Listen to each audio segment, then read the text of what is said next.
chords in, and I'm in the key of F major, so I need to use F, B flat and C. The notes in those chords are F is F A C,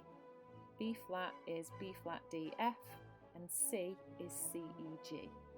First I'm going to make sure I've got enough bars, so what I'll need to do is click the add button, and then I'm going to add as many bars as I need.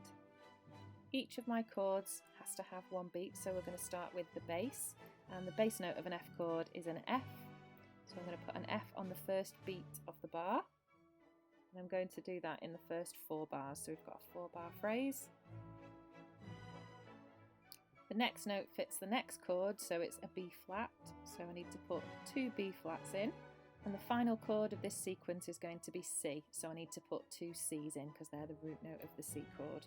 For a waltz we need an papa, bass line and chords, so I'm going to put this in by splitting the chords between the cello and the violin too.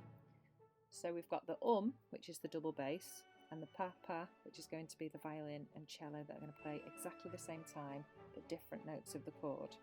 So we know in an F chord the notes are F, A, C, so I'm going to play an F in the double bass, which we've already put in.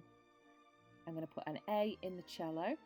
and I'm going to put it on the second and third beat of each bar, and I'll put a C in later in the violin too on the second and third beats of the bar. The next chord is B flat, so I'm going to put, we've got the B flat in the bass, and I'm going to put a D in the cello part, and then the last chord is a C, so we've got a C in the bass, and we're going to put an E in the cello part.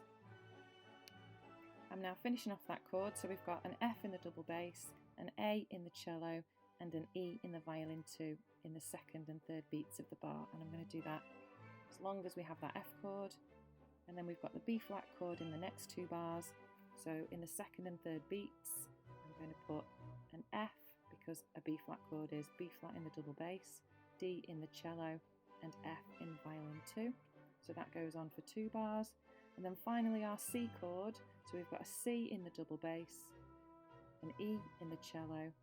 and we're going to have a G in the violin 2 part, and that's also going to be in the second and third beats of each bar.